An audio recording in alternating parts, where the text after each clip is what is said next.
एक दफ़ा एक बूढ़ी खातून का इंटरव्यू लिया गया जिन्होंने अपने शौहर के साथ 50 साल का अरसा पुरसकून तरीके और हंसी खुशी गुजारा। तो फिर उस खातून से पूछा गया कि इस 50 साला पुरसकून ज़िंदगी का आखिर राज क्या है।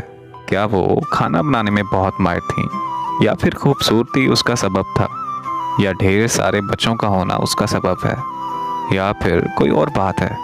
तो बूढ़ी खातून ने जवाब दिया कि पुरसकून शादीशुदा ज़िंदगी का दारोमदार अल्लाह की तौफीक के बाद औरत के हाथों में होता है। औरत चाहे तो अपने घर को जन्नत बना सकती है और चाहे तो उसके बरक्स यानी जहन्नम भी बना सकती है। आप इस सिलसिले में मालो दौलत का नाम मत लीजिए। बहुत सारी मालदार औरतें जिनकी ज़िंदगी अजीरन बनी हुई है, शौहर उनसे भागा भागा रहता है। खुशहाल शादीशुदा ज़िंदगी का सबब औलाद भी नहीं है। बहुत सारी औरतें हैं जिनके 6-6, 7-7 बच्चे हैं, फिर भी वो शौहर की मोहब्बत से महरूम हैं, बल्कि तलाक तक की नौबत आ जाती है।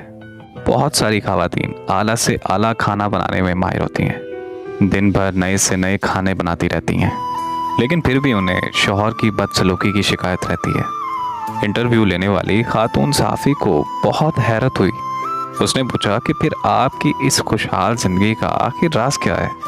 बूढ़ी खातून ने जवाब दिया कि जब मेरा शौहर इंतहाई गुस्से में होता है तो मैं खामोशी का सहारा ले लेती हूँ, लेकिन उस खामोशी में भी एहतराम शामिल होता है। मैं अफसोस के साथ सर झुका लेती हूँ ऐसे मौके पर। बाज़ ख़वातीन खामोश तो हो जाती हैं, लेकिन तमीज़ का अंसर शामिल नहीं होता। इस चीज़ से हमेशा बचना चाहिए। समझदार आदमी उसे फ़ौरन भांप लेता है। नामा निगार खातून ने पूछा, ऐसे मौके पर आप कमरे से निकल क्यों नहीं जाती? तो बूढ़ी खातून ने जवाब दिया कि नहीं, ऐसा करने से शौहर को ये लगेगा कि आप उससे जान छुड़ा रही हैं। आप अपने शौहर की कोई बात सुनना ही नहीं चाहती।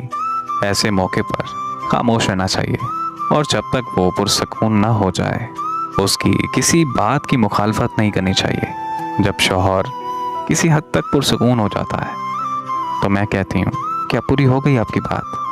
फिर मैं कमरे से चली जाती हूँ, क्योंकि मेरा शौहर बोल बोल कर थक चुका होता है और चीखने चिल्लाने के बाद उसे थोड़ी आराम की ज़रूरत होती है। मैं कमरे से निकल जाती हूँ और अपने मामूल के मुताबिक अपने कामों में मसरूफ़ हो जाती हूँ। खातून सहाफ़ी ने पूछा कि इसके बाद आप क्या करती हैं? क्या आप बोल चाल बंद करने का असलूब अपनाती हैं? एक आध हफ्ता बातचीत ही नहीं करती? तो बूढ़ी खातून ने जवाब दिया, अरे नहीं तो, इस बुरी आदत से हमेशा बचना चाहिए।